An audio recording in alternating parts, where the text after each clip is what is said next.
Hi and hello there Libra! Bago natin simulan ang inyong June 2026 messages, pati muna natin everybody. Hi and hello sa ating mga bagong viewers. My name is Yan, returning is buyers. Thank you sa inyong walang sawang love and support for me.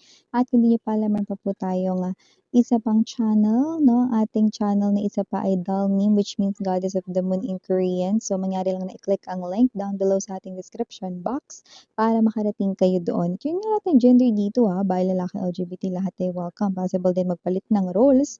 General reading kasi ito, baby. And at the end of the day, lahat ay may free will na free mong gamitin anytime, anywhere. Thank you so much ating mga guardian angels ni Libra, pati na rin kay Archangel Michael. Can we get messages for Libra, please, para sa buwan ng June 2026? June 2026 for Libra. Sa mga gustong humabol sa Make Them Reflect, mag-message lamang sa nakita ninyo no, sa ating screen. Okay, ayan, sa upper right corner. Okay, nakikita nyo dyan. Okay. At kung gusto niyo ng personal reading, dyan rin kayo magme-message. No? Isa lang ang ating Gmail account. Okay, Gmail address. Okay. So,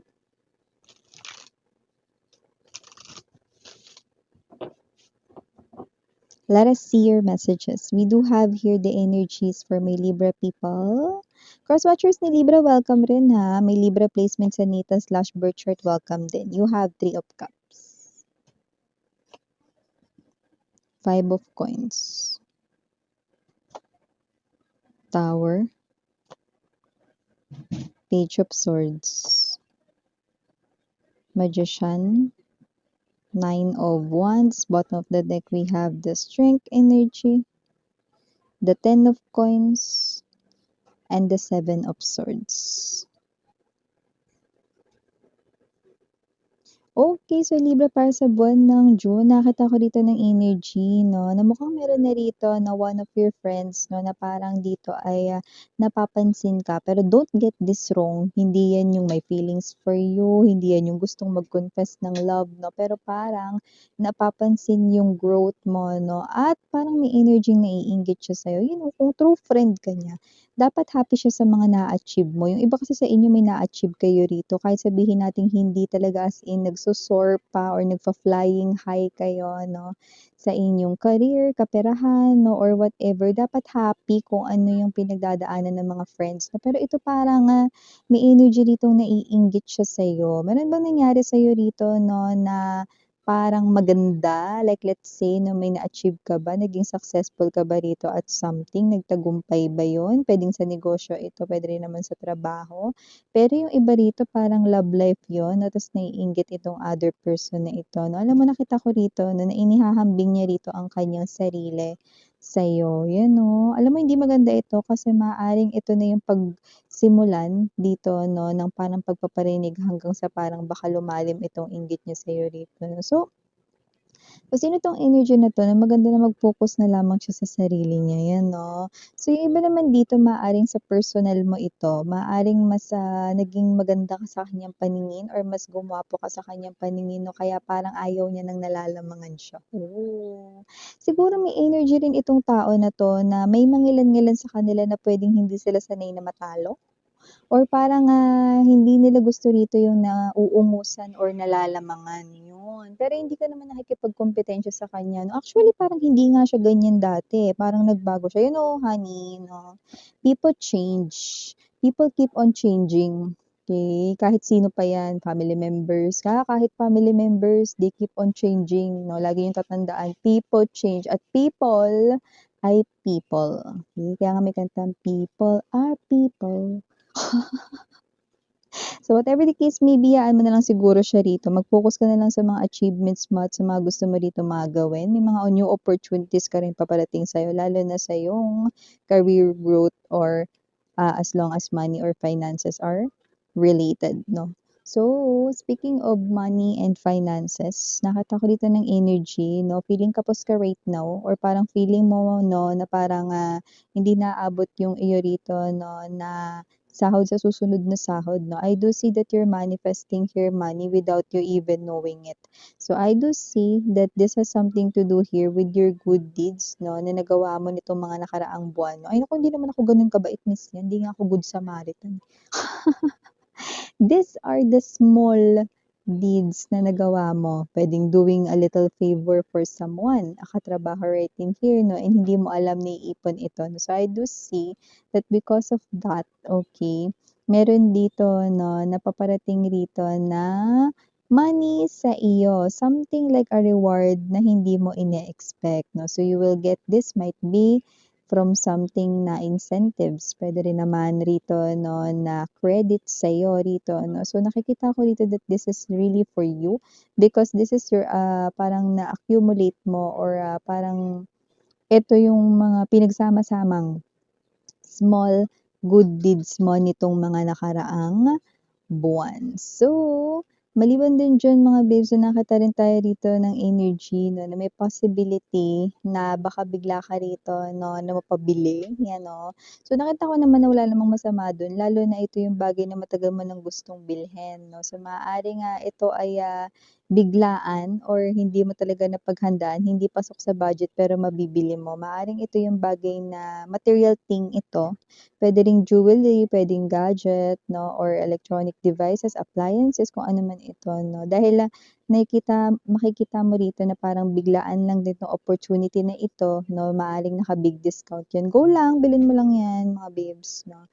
So, nakikita ko rito 'no, na talagang, sulit yung pagkakabili mo diyan kasi matagal pa bago maulit yung big discount na 'yan. Ewan ko kung anong meron diyan sa kung saan mo 'yan bibilhin.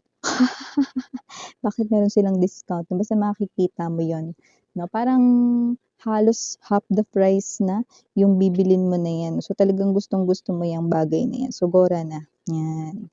Okey, paminsan-minsan dapat mo rin i-treat ang sarili mo 'no, kasi parang motivation 'yun, parang work hard, play hard, okey. So, may energy rin dito mga babes 'no, na maaaring sa inyo rito na family, maaaring magkaroon kayo rito 'no, ng parang, hindi pagkakaunawaan dahil sa hindi pantay rito na hatian or share or bigayan 'yan 'no. Yeah, mga babes 'no, yeah, dapat talaga sa family tulungan, dapat nga pantay-pantay 'yan 'no. Pero alam mo 'yun 'no, hindi lahat kahit family kayo, hindi lahat pare-parehas ng isip 'yan 'no. May mga parang sobrang dami mo ng nagawa 'no, tapos kapagka may isang gumawa lang ng, tama 'no, tapos bigla ka ritong magkakamali 'no, mali ka na agad. Kasi gano'n sila mag-isip pero yeah, hindi everybody ay like you kahit na magkakapamilya kayo na. So yeah, just let it pass mga babes 'no, you know, kaya importante nakita ni God kung ano yung nakita, ginawa mo for them. Yun na lang siguro 'no, kasi, meron talagang mga pagdating sa family akala mo laki-laki na ng nagawa nila, yung pala wala pa sa kalingkingan ng nagawa mo, 'di ba? Pero feeling nila laki-laki na nila 'no, ng nagawa nila, 'yan, 'di ba? Hayaan mo na lang, eh. Hayaan mo na lang, ipasa Diyos mo na lang siya, bahala na si God. Emer, yan o. So, maliban din yan mga babes, nakikita ko rin dito. Ay totoo yun, totoo yun talaga, okey. So, whatever the case may be, just take only what resonates, okey. Okey? Don't dumb ya.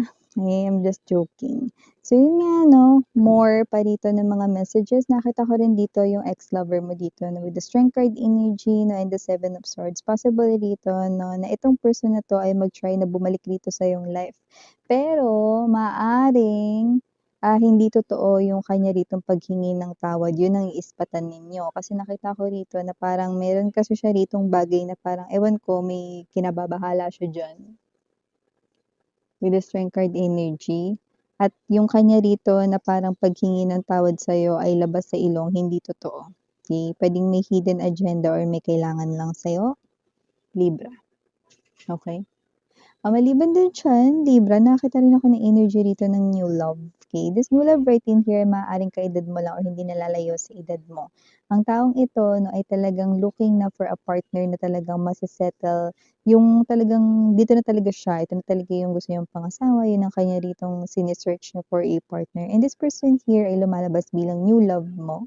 So, maaaring itong person na 'to ay ma-meet mo this June, ay. So, So, yan kung sino man 'tong energy na 'to maaaring meron ditong isang friend or isang kakilala na magiging tulay upang magkakilala kayo and for some reason maaaring ito ay sa isang okasyon. Mm. Hindi talaga siya as in okasyon na as in kailangan engrande ba yan, miss yan, binyagan ba yan, kasalan, puwede. Pero yung iba parang ano, nagsama lang ng friends sa isang kita-kita or gathering. Uy, kunyari may kita-kita kayo ng mga friends mo. Etong isa niyong friend 'no, puwedeng may sinama pa siya, yun. Gano'n ko rin nakikita yung mga ibang, situations na puwede ninyo ritong, um what's this, puwede niyo ritong ma-experience, 'yan. So, maliban din diyan with the Nine of Wands energy, maaaring yung effort mo rito na pinag-e-effortan mo rito nitong mga nakaraang buwan ay finally magbubunga na ng maganda, 'yan. So, nakikita ko na kung ano man 'tong bagay na 'to na pinaghihirapan mo na may kinalaman ito sa iyong pera, 'yan. Pero hindi ko rin maaalis yung posibilidad na yung iba sa inyo baka may nililigawan kayo ta's pinaghihirapan mo rin talaga na makuha yung kanyang matamis na oo.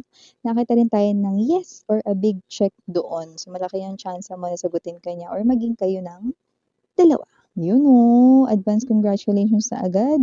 Pero maaaring hindi ka niya sagutin ngayong June. So, nakikita ko rito maaaring ito ay mid-July, 'yan 'no, para sa nakararami nating mga Libra people diyaan, 'yan. So, ito yung mga mensahe nakuha natin para sa June mo, Libra, mahal. Maraming salamat sa oras mo and again, I'm Yuriana on me for the girls and Yana do not for the boys. Sarang hail, love and light, and yun.